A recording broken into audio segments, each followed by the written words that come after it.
Alors, je reviens sur un point que j'avais déjà développé. Un point, moi, je développe plutôt une sensibilité de droite que de gauche. Je pense que c'est les travailleurs qui exploitent leurs patrons et pas l'inverse. Je pense que les gens d'en bas sont toujours ceux qui exploitent les gens d'en haut. Alors certains diront que c'est l'inverse, mais je pose le débat, je dis que voilà, il y a débat à ce sujet.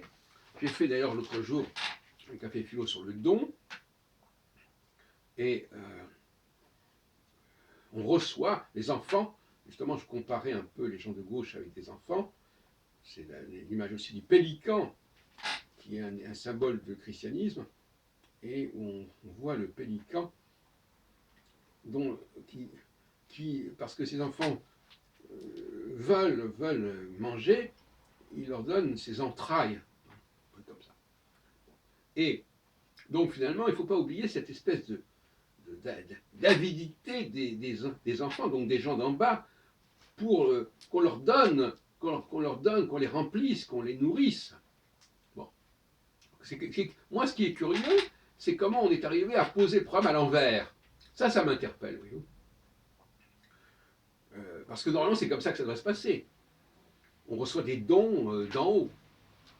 Hein, et on a un ruissellement, on en fait part à ceux qui sont en dessous de nous.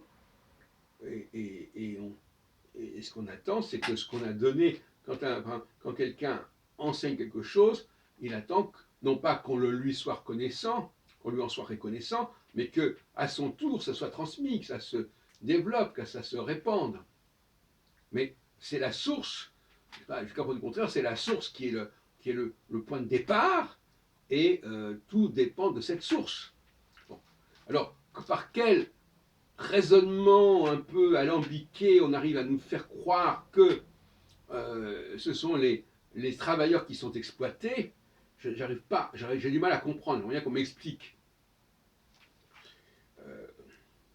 Sans les patrons, sans les chefs d'entreprise, sans les compositeurs qui donnent des pièces musicales pour ceux qui savent jouer, il y a quand même des... Si on ignore qu'il y a des ressources vives, qu'il y a des forces vives qui sont là et qui vont irriguer l'ensemble de la société, c'est grave. Je parle d'irrigation parce que j'ai vu hier une partie du film La Terre de Youssef Chahine, bon, avec le Nil. Et donc, si vous voulez, c'est cette fécondation, même tout simplement, la femme a besoin d'être fécondée par l'homme pour faire des enfants. Et donc, finalement, ça se fait, on est à un niveau, ce qu'on appelle ternaire. L'homme féconde la femme, et la femme donne naissance à l'enfant et s'occupe de l'enfant. Donc, on est dans un système à trois facteurs. Il y a toujours trois facteurs dans une relation. Celui qui donne, celui qui reçoit, et celui qui transmet à d'autres. Voilà. J'en ai parlé longuement dans un café philo McDo, auquel je renvoie. Mais bon, et puis je terminerai sur un autre sujet qui est connexe. Ce sont des préjugés. De toute façon, dans une société, quand on est étranger à un groupe, on a forcément des préjugés sur ce groupe. Il faut être à l'intérieur d'un groupe pour ne pas avoir de préjugés et pour distinguer chaque personne l'une de l'autre, à la fois intellectuellement, physiquement, humainement, etc. Dès qu'on est en face d'un groupe qui n'est pas le nôtre, on est forcément dans des généralités, d'autant plus que souvent on n'arrive pas à distinguer clairement les membres du groupe, même physiquement. Un caucasien, un français, n'arrive pas à distinguer clairement entre tous les Africains qu'il peut rencontrer, ou africaines, ou tous les Asiatiques. Et inversement, c'est vrai aussi dans l'autre sens.